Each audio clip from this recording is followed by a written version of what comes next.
Bonsoir, frères et sœurs, que le Seigneur Jésus-Christ vous bénisse richement. Aujourd'hui, c'est encore un privilège renouvelé de partager la parole de Dieu avec les élus, avec les croyants du message du temps de la fin dans le monde. Avant de commencer notre entretien, j'aimerais adresser un mot de prière à l'auteur. Notre Seigneur et notre Dieu, merci pour cet après-midi dont tu as rendu possible pour nous. Et tu nous as envoyé ton Fils bien-aimé, le Seigneur Jésus, qui est venu mourir comme victime propitiatoire pour le pardon de nos fautes, laver nos iniquités et nous ramener à nos origines. Seigneur, tu as dit dans ta parole que sans toi nous ne pouvons rien faire. Nous t'appelons donc maintenant afin que le glorieux Saint-Esprit se manifeste au travers de la parole. Au nom du Seigneur Jésus-Christ, nous t'avons ainsi prié. Amen. Bonsoir, frères et sœurs. Je suis votre humble serviteur, le pasteur Emmanuel Sanama, du Life and Perfection Tabernacle. Et je suis pasteur dans ce tabernacle pratiquement depuis 15 ans environ. Et j'ai été au pied d'un grand homme, d'un ministère important, en la personne du pasteur Sanama Lekama Laurent, que le Seigneur a rappelé à lui et dont nous croyons qu'il est vivant.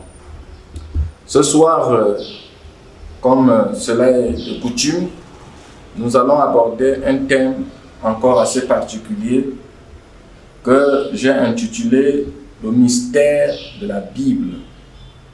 La Bible. Et nous remercions infiniment le Seigneur parce que les mystères en ces temps de la fin nous ont été révélés. Donc, pour comprendre ce que c'est que la Bible, parce que plusieurs lisent la Bible, plusieurs tournent les pages de la Bible, mais je ne sais pas si nous sommes déjà entrés dans le sens profond de ce que c'est que la Bible. C'est pour ça que la Bible est un mystère. Je vais introduire donc mes propos en lisant une écriture. C'est dans le livre de Luc, chapitre 24, le verset 12. La Bible nous dit: « Mais Pierre se leva et courut au sépulcre. S'étant baissé, il ne vit que les linges qui étaient à terre. Puis il s'en alla chez lui dans l'étonnement de ce qui était arrivé. Et voici ce même jour, 2 disciples allaient à un village nommé Emmaüs, éloigné de Jérusalem de 60 stades. Et ils s'entretenaient de tout ce qui s'était passé. Pendant qu'ils parlaient et discutaient, Jésus s'approcha et fit route avec eux. Mais leurs yeux étaient empêchés de le reconnaître. Il leur dit: « De quoi vous entretenez-vous en marchant, pour que vous soyez tout tristes ?» L'un d'eux, nommé Cléopas, lui répondit: « Es-tu le seul qui, séjournant à Jérusalem, ne sache pas ce qui est arrivé ces jours-ci? » « Quoi ?» leur dit-il. Et ils leur répondirent: « Ce qui est arrivé au sujet de Jésus de Nazareth, qui était un prophète puissant en œuvre et en parole, devant Dieu et devant tout le peuple. Et comment les principaux sacrificateurs et nos magistrats l'ont livré pour le faire condamner à mort et l'ont crucifié. Nous espérons que ce serait lui qui délivrerait Israël, mais avec tout cela, voici le 3e jour que ces choses se sont passées. » Je vais m'arrêter là. Que Dieu bénisse la parole. En lisant ce texte de Luc chapitre 24, verset 12, nous remarquons qu'il s'agit de la résurrection de notre Seigneur Jésus-Christ. Et le jour de sa résurrection, il s'est passé un événement, c'était un événement très important. Et la Bible nous dit que Pierre, celui à qui Jésus avait remis les clés du royaume, a couru vers le sépulcre pour aller voir le corps du Seigneur. Et nous savons que le corps du Seigneur était couché dans un sépulcre. Mais ce corps s'est levé et est ressuscité. Maintenant, nous voulons parler du grand corps du Seigneur, qui est le corps tout entier des croyants dans le monde. Et ce corps était également couché dans des sépulcres. Et par la suite, ce corps s'est levé en ce temps de la fin. Et Pierre avait reçu les clés du royaume parce qu'il devait être le pasteur de ses frères. Il devait être celui qui ouvre tous les mystères à ses frères en tant que pasteur. La Bible nous dit ce même jour, 2 disciples allèrent à un village nommé Emmaüs, éloigné de Jérusalem de 60 stades, l'équivalent de 10 km. Et lorsque les 2 disciples marchaient, l'actualité est venue vers eux. Le sujet pour lequel les gens parlaient tant est venu vers eux. C'était événementiel. C'était quelque chose de merveilleux lorsque l'événement important, le plus grand de tous les temps, soit arrivé vers nos 2 amis, à savoir Cléopas et Théophilus. Alors, nous parlons de la Bible. Nous disons que la Bible est un livre différent de tous les autres livres. La Bible est bel et bien différente. La Bible, c'est la révélation complète de Jésus-Christ. De la Genèse à l'Apocalypse, il est question d'une seule personne qu'on parlera. Il s'agit de Jésus-Christ, la Bible. Donc, la Bible n'est pas seulement que la révélation complète de Jésus-Christ. La Bible est également un livre de prophétie, dont au cours des âges et des temps, des hommes oints par Dieu ont parlé de la part de Dieu et ont prophétisé. Donc la Bible, c'est une prophétie. Elle annonce donc des choses à venir, elle annonce des choses qui doivent arriver.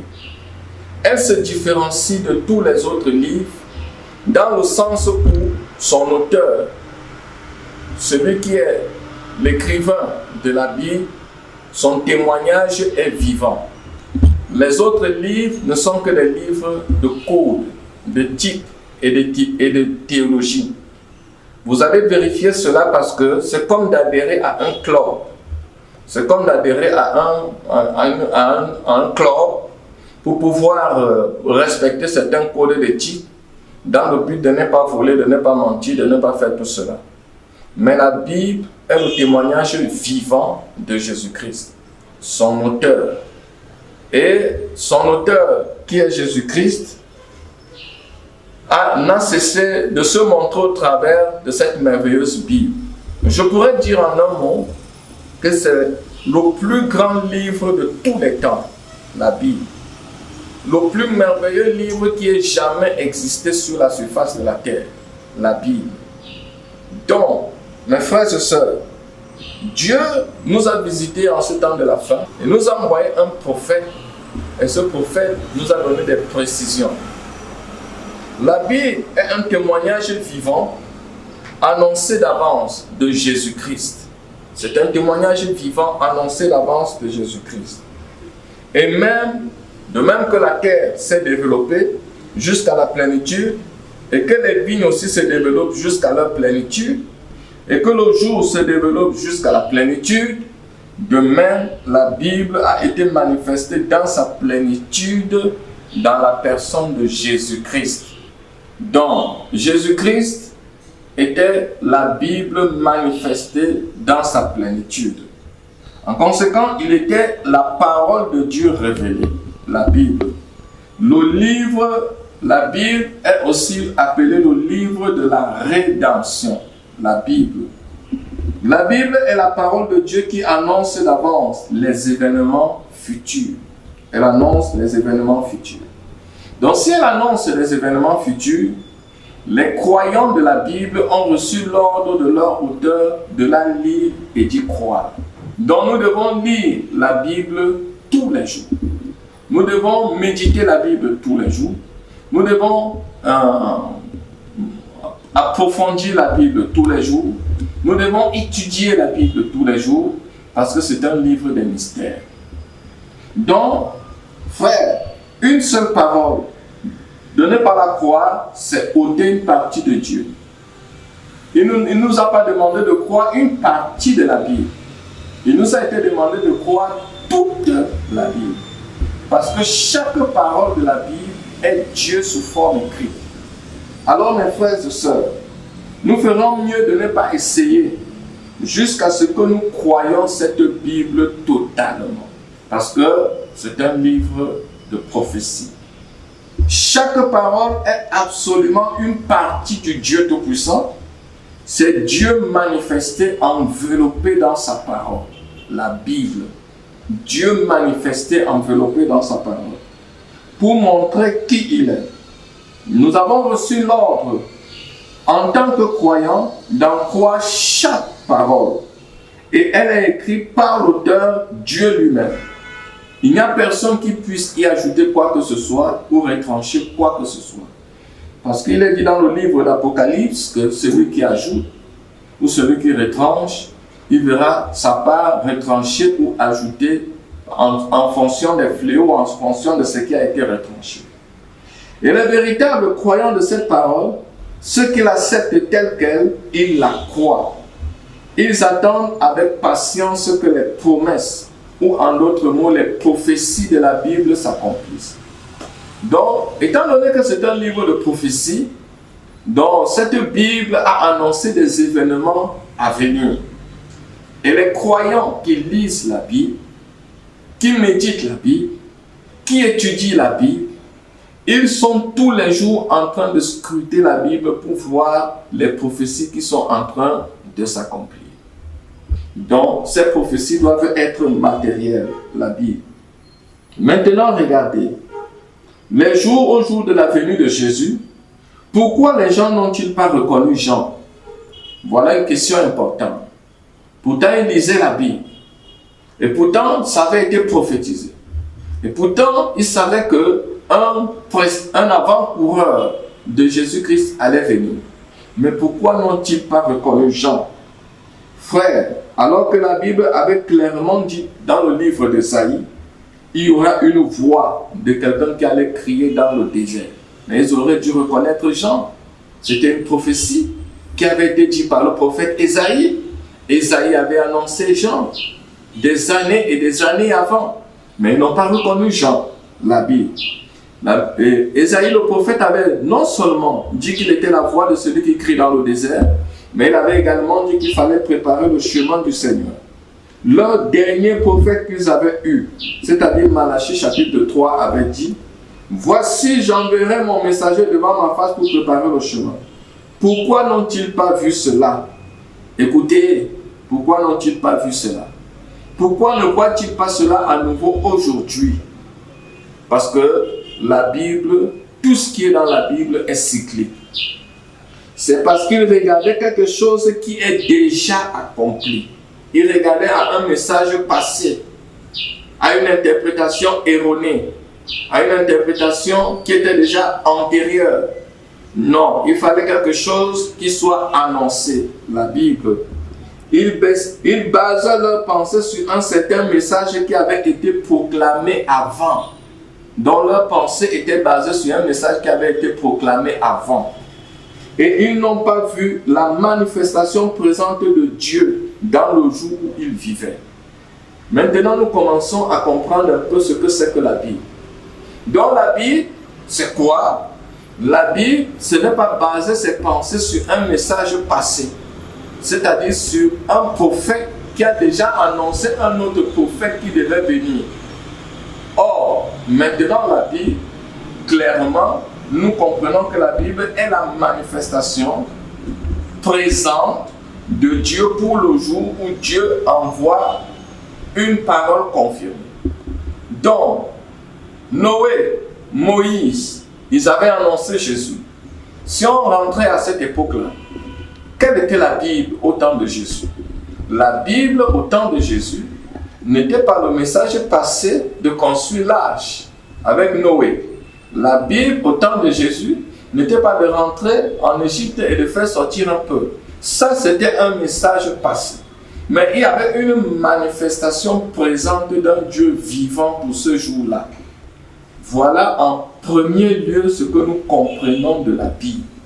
Dans la Bible, nous commençons à comprendre que la Bible est un nom. Amen. En continuant, les chrétiens de partout, c'est exactement l'état du monde aujourd'hui. Sans contredire, c'est la vérité. Les chrétiens de partout, ils cherchent à regarder en arrière pour regarder à un certain code d'éthique de Luther, de Wesley, de Sankey, de Finney, de Calvin. Aucun de nous ne peut dire quoi que ce soit, mais c'était pour une époque passée. Donc, Dieu ne se conjugue pas au passé. Dieu ne se conjugue pas au futur. Dieu se conjugue au présent.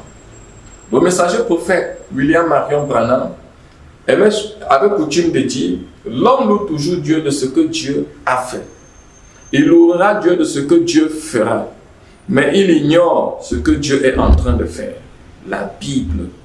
La Bible est la manifestation présente de Dieu. Donc, nous commençons clairement à voir que la Bible, qui est différente de tous les autres livres, donc c'est la manifestation présente de Dieu. Évoluons. Alors, les pharisiens regardaient en arrière pour voir ce que Moïse avait dit. Donc, ils regardaient à la Bible de Moïse, aux lois de Moïse. Moïse nous a dit, Moïse nous a dit, Moïse nous a dit. Mais ils ne savaient pas que Moïse, dans Deutéronome chapitre 18, le verset 18, avait annoncé une autre partie du livre de la Bible. Et cette autre partie du livre de la Bible était Jésus qui allait venir, qui était le grand Moïse, qui était appelé à faire sortir un peuple de l'esclavage de l'Égypte spirituelle. Et quand Jésus était sur terre, en ce moment-là, Jésus était la manifestation présente du Dieu vivant pour ce jour-là. Maintenant, si on rentrait au message de Moïse, il y aurait un problème. Donc la Bible est la manifestation présente du Dieu vivant pour le jour où l'on vit. Très bien.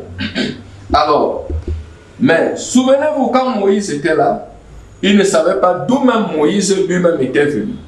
Ils ignorent toujours ça. Quand Moïse était là, il était venu. Et maintenant, il dit, ce n'est pas étonnant que Jésus leur ait dit, vous ornez les tombeaux des prophètes, et vous tous qui les avez mis.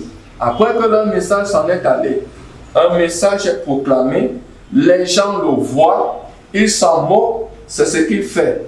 Et puis après que le messager a fini, et que le message est arrivé à terme, alors il continue une dénomination sur le message.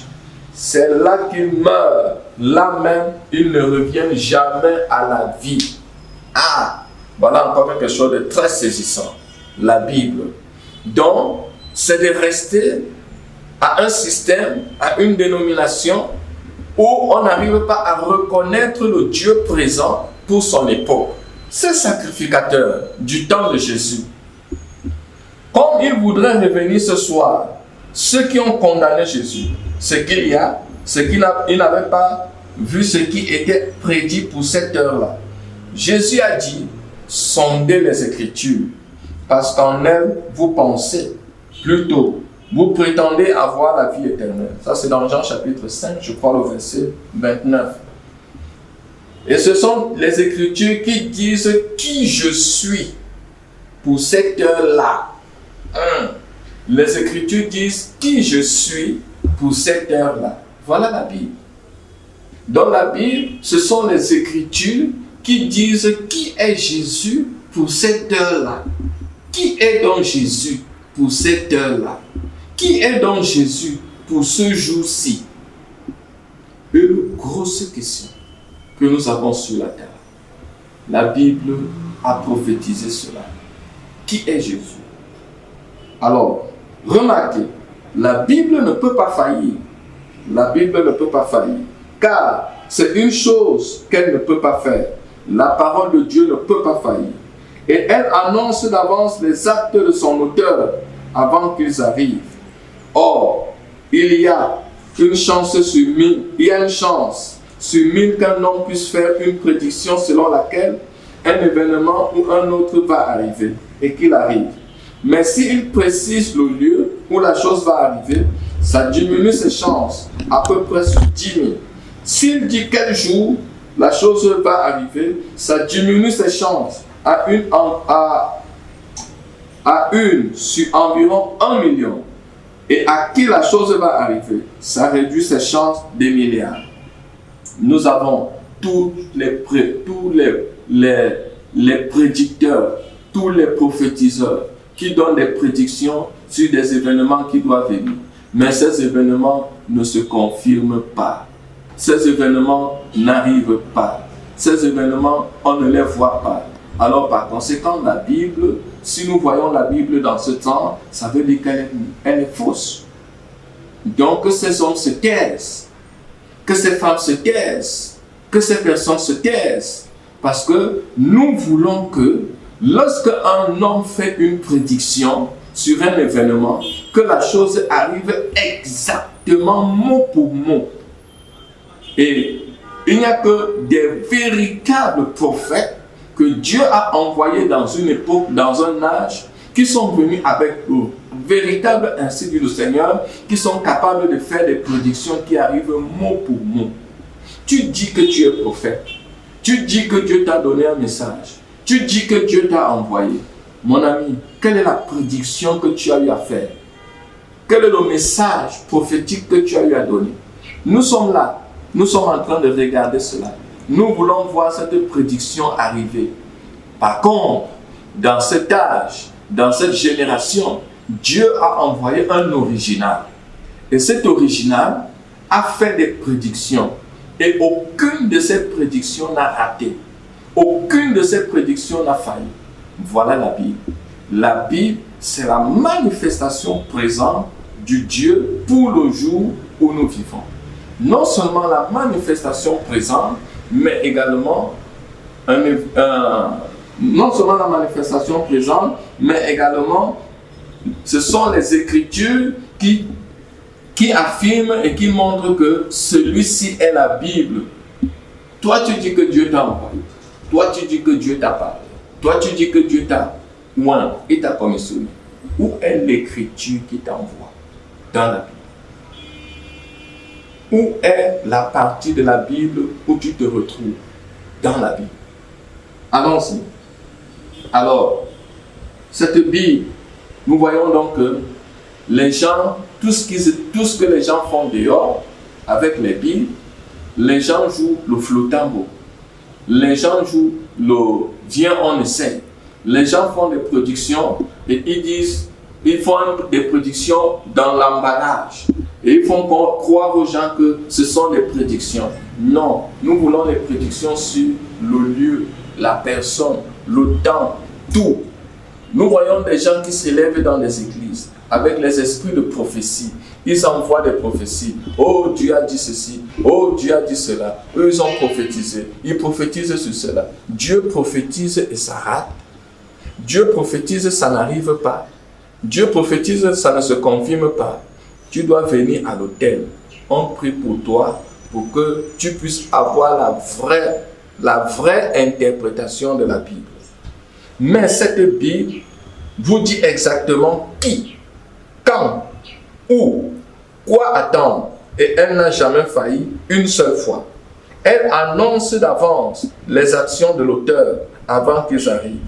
Par conséquent, ayant annoncé, alors chaque homme et chaque femme se retrouvera au tribunal si vous vous fiez à ce que les méthodistes en disent, ce que les baptistes en disent, ce que les catholiques en disent, ce que les protestants disent, ou n'importe quelle autre église, il se pourrait que vous ayez des désillusions au jour du jugement.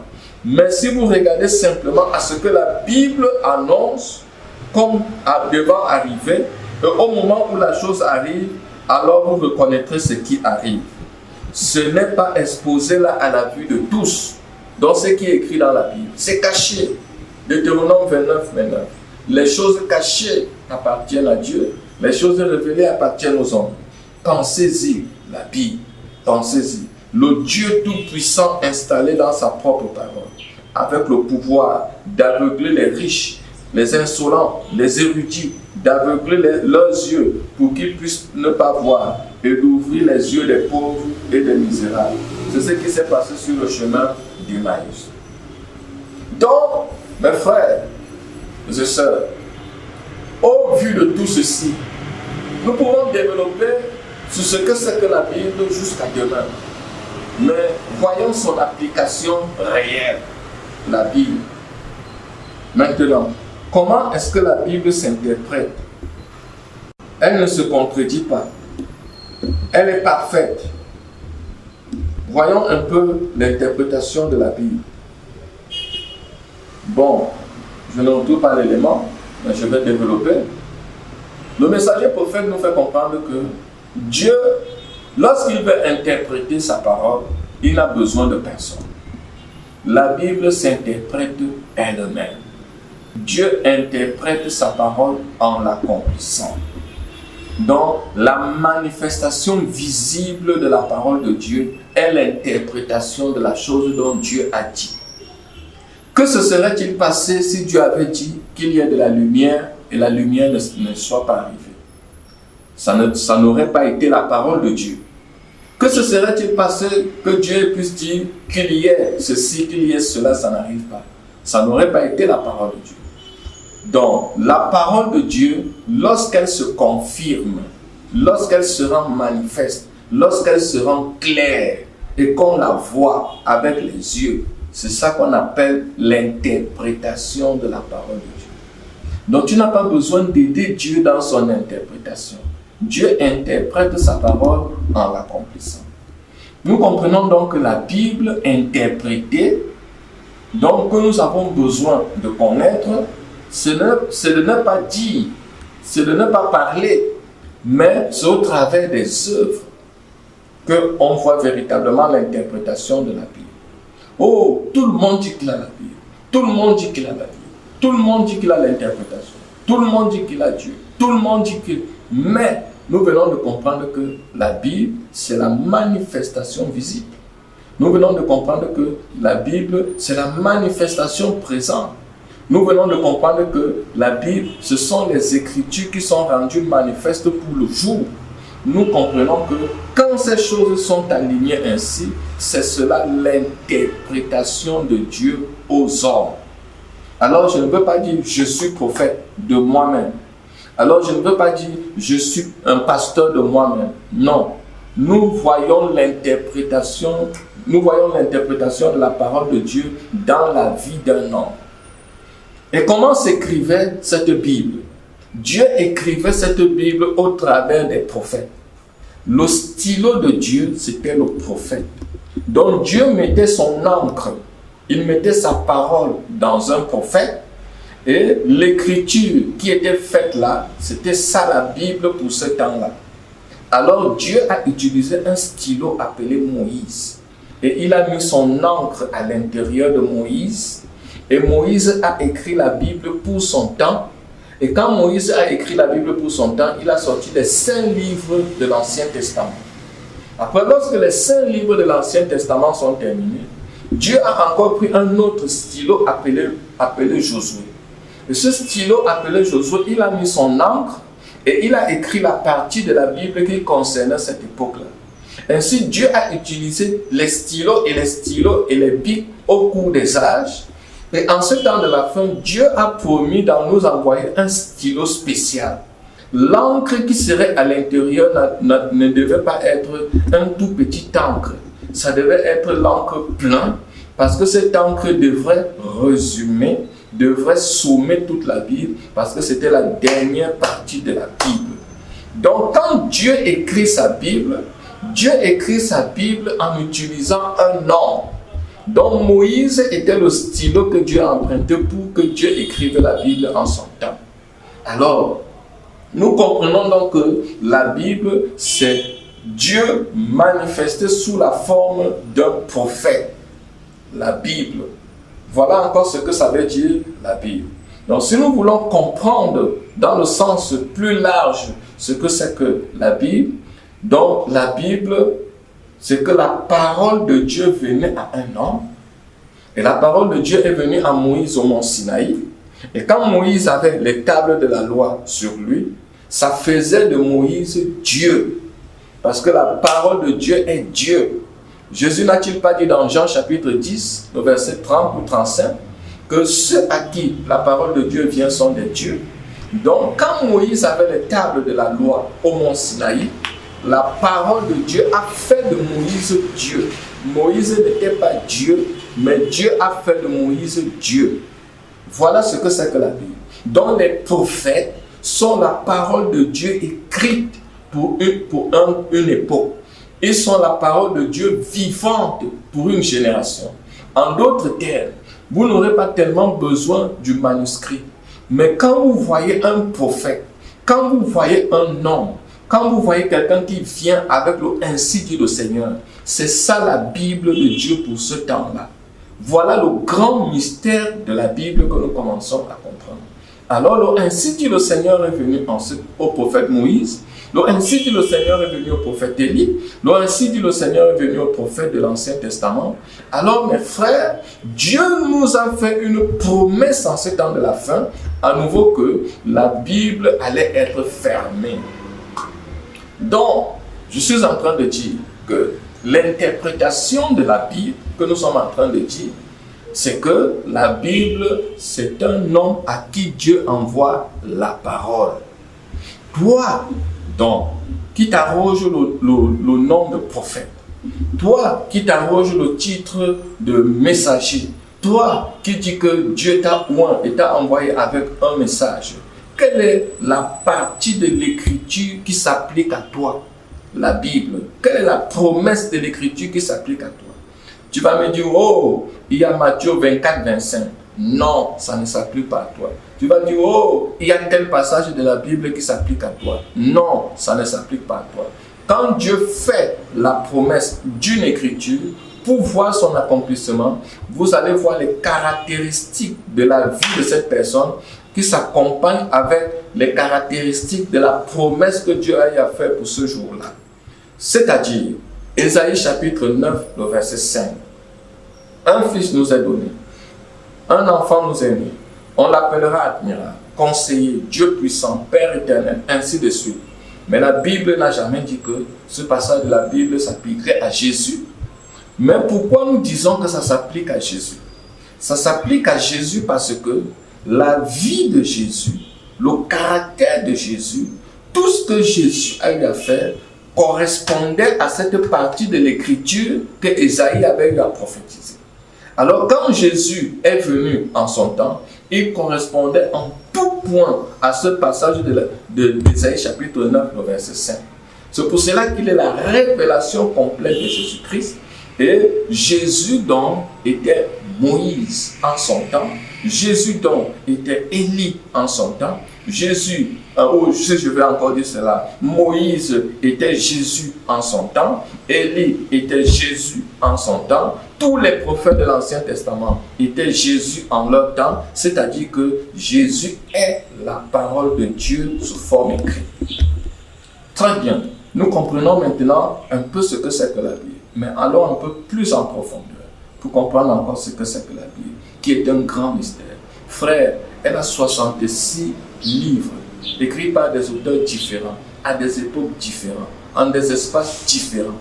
Mais il n'y a aucun livre qui n'a pu se mettre en cohérence, des auteurs qui ont pu se mettre en cohérence comme la Bible, ces 66 auteurs. Vous avez des livres comme Maccabée, vous avez des livres comme Tobie, vous avez des livres comme Sainte-Sophie. Ces livres ne peuvent pas s'aligner avec le reste des livres de la Bible. Pourquoi? Ça ne s'applique pas au reste de la Bible parce que leur thème, leur message et leurs enseignements ne correspondent pas au reste des enseignements des 66 auteurs. Par exemple, il n'y a jamais eu dans la Bible un passage qui nous dit que pour aller au ciel, il faut passer par le purgatoire. Or, c'est dit dans ces Sainte-Sophie-là, ces Sainte-Tobie-là, pour aller au ciel, il faut passer par le purgatoire. Le thème ne correspond pas. Là, vous comprenez simplement que vous avez une vache qui est en train de brouter des herbes au-dessus d'un arbre. Ça ne donne pas, le pousseur ne donne pas. Parce que la Bible, c'est un jeu de pousseur. Que Dieu vous bénisse. Donc la Bible, dans son interprétation, mon frère, ma soeur, c'est un grand mystère. Ça dessine, ça dévoile la personne et la nature de Jésus-Christ, la Bible. Nous parlions donc tout à l'heure de son interprétation. Donc, pour comprendre l'interprétation de la Bible, nous avons dit que la manifestation visible de cette chose est la Bible de ce temps-là. Alors, mes chers frères, mes chères sœurs, durant toutes les époques et durant tous les temps, comme je disais tout à l'heure, pour aller droit au but, quelqu'un me demandera, qu'est-ce que tu veux réellement dire? Qu'est-ce que tu veux réellement dire? Je veux dire que la Bible a prophétisé Jean 14, 12. Jean 14, 12 s'est accompli dans l'humble ministère de William Marion Branham. La Bible a prophétisé Luc 17, 30. Ce passage de la Bible, nous l'avons vu dans le ministère de William Marion Branham. La Bible a prophétisé Malachie chapitre 4, versets 5 à 6. Nous avons vu cela s'appliquer dans l'humble ministère de William Marion Branham. La Bible a prophétisé Hébreux 13, 8. Nous avons vu Jésus reproduit dans un ministère de William Marion Branham. La Bible également a prophétisé Apocalypse chapitre 10, verset 7. Nous avons vu les mystères qui ont été menés à terme par le ministère de William Marion Branham. La Bible, tout le Nouveau Testament a prophétisé de la seconde venue de Jésus-Christ. Et cette seconde venue de Jésus-Christ est venue se clôturer par le ministère prophétique de William Marion Branham. Donc, ces écritures ont pris forme dans le personnage de William Marion Branham. Maintenant, Jésus nous dit, sondez les Écritures, car en elles, vous pensez avoir, ou car en elles se trouve la vie.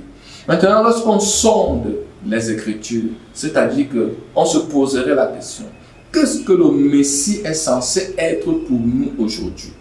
Quelle est la promesse du Messie qu'il est censé être pour nous aujourd'hui? C'est-à-dire que ce qu'on a vu au jour de Sodome, au temps d'Abraham et de Gomorrhe, donc on a vu un homme qui a tourné le dos à la tente de Sarah et il a donné le nom d'Abraham et il a donné le nom de Sarah, la semence émue. Donc la chose s'est reproduite selon Luc chapitre 17 au verset 30. Donc on a à nouveau vu un homme donc, qui a accompli ce signe du Messie. Et quand Jésus est venu, il a également accompli cela avec Nathanaël, avec Pierre et tous ces hommes de son époque. Donc, la même chose s'est reproduite dans l'humble ministère de Malachie chapitre 4. Donc, la Bible s'est reproduite à nouveau dans notre temps. Et c'est pour cela que la parole de Dieu qui s'est reproduite dans notre temps, elle discerne les cœurs, elle sonde les pensées. C'est pour cela que quand Branham venait, il avait la possibilité de lire la vie des gens. Parce que c'est ce que fait la parole. La parole était en lui. Elle discerne les cœurs et elle discerne les pensées.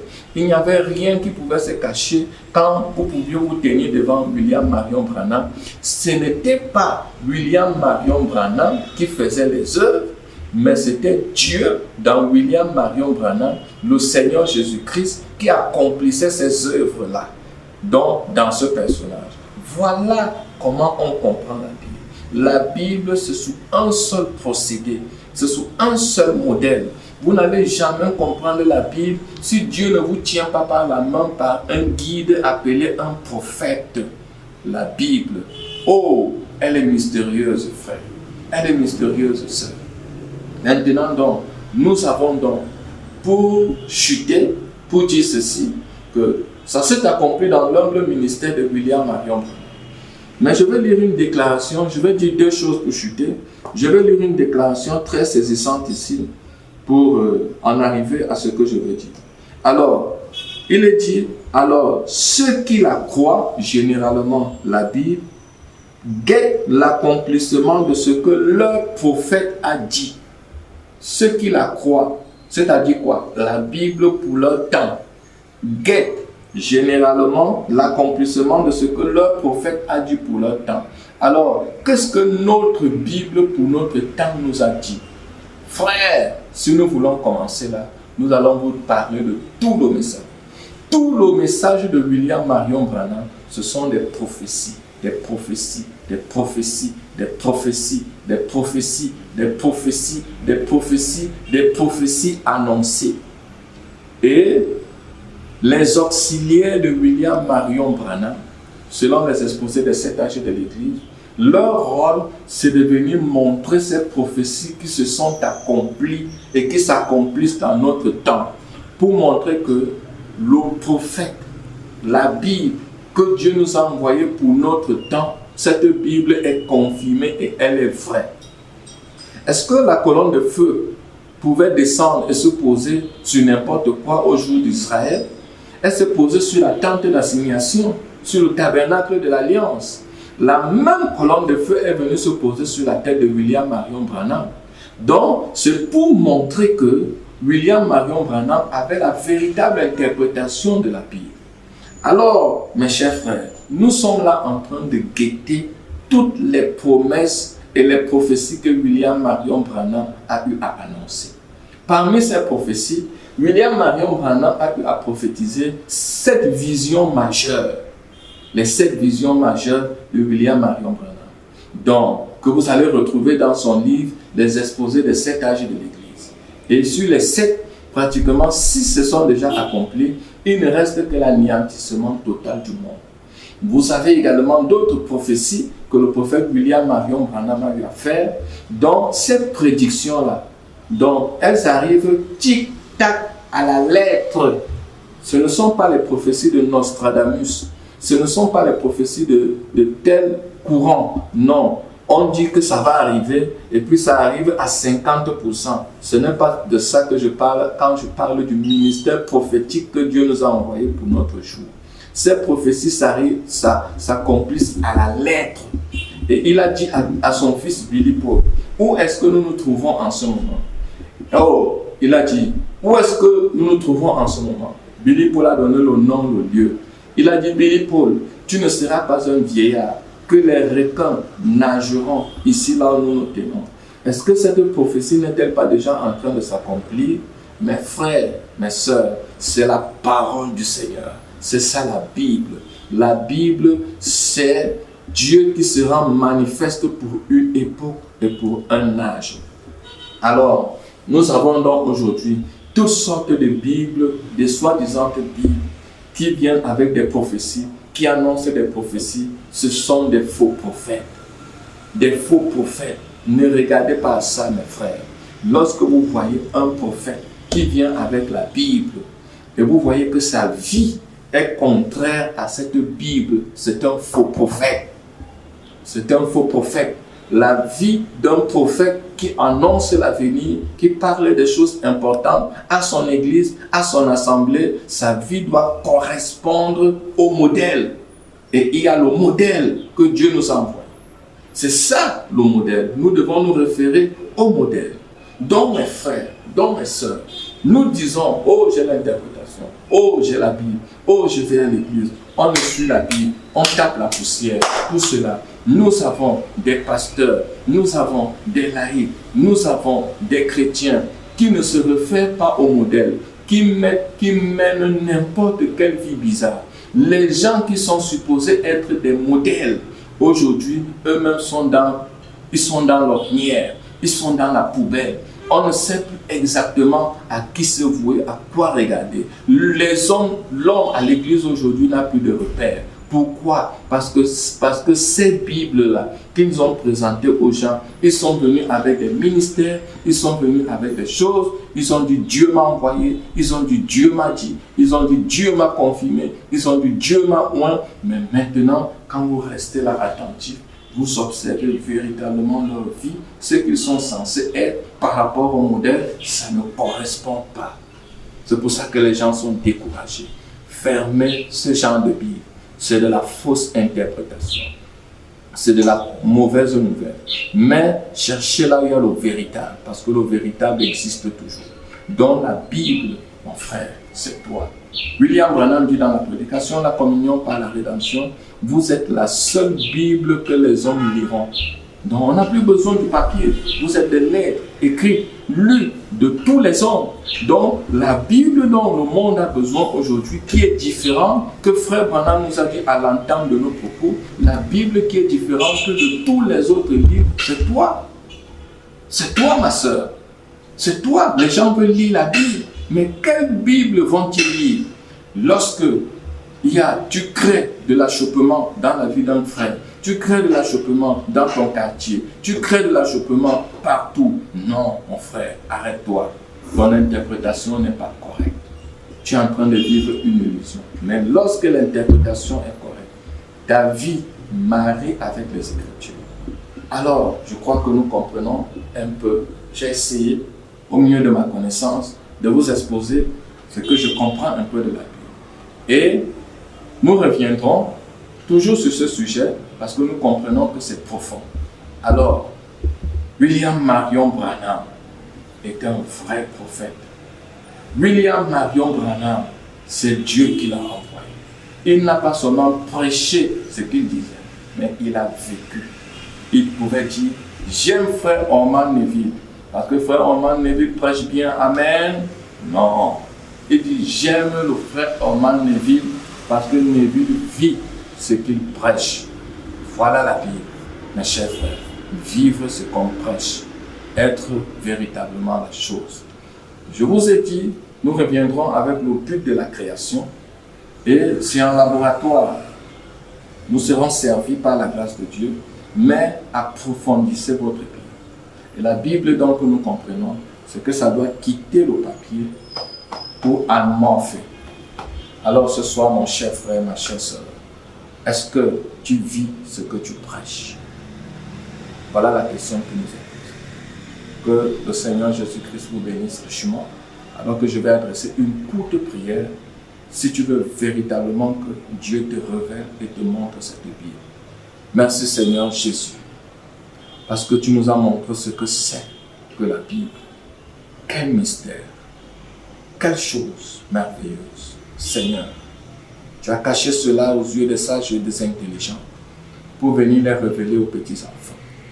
Seigneur, nous comprenons que toutes les prophéties qui te concernaient, lorsque tu es venu sur le chemin de Maüs et que tu as parlé à Cléopas et à Théophilus, en commençant par Moïse et par tous les prophètes, tu les rappelais les Écritures qui te concernaient. Alors, quelles sont les Écritures qui concernent notre époque? C'est cela Jésus pour notre temps. Père, je te prie, en cette heure tardive, où les ombres du soir sont en train de descendre partout et que le monde est dans l'effondrement. Seigneur, le monde a plus besoin des Bibles vivantes, des Bibles ambulantes, des Bibles parlantes, parce que Dieu peut écrire, parce que Dieu peut parler. Tu avais écrit sur la pierre, tu as parlé, Seigneur, tu peux écrire, tu peux parler. Parle au travers de nos lèvres, écris dans nos cœurs, afin que lorsque nous marchions partout, les hommes en nous regardant, qu'ils puissent lire Dieu en nous. Bénis le cœur de mon frère qui a été à l'écoute de ce message. Remplis-les du Saint-Esprit et de ta puissance et aide-nous à vivre ce que nous prêchons pour ta seule gloire, par Jésus-Christ, notre Sauveur, la parole faite chair pour notre jour. Amen.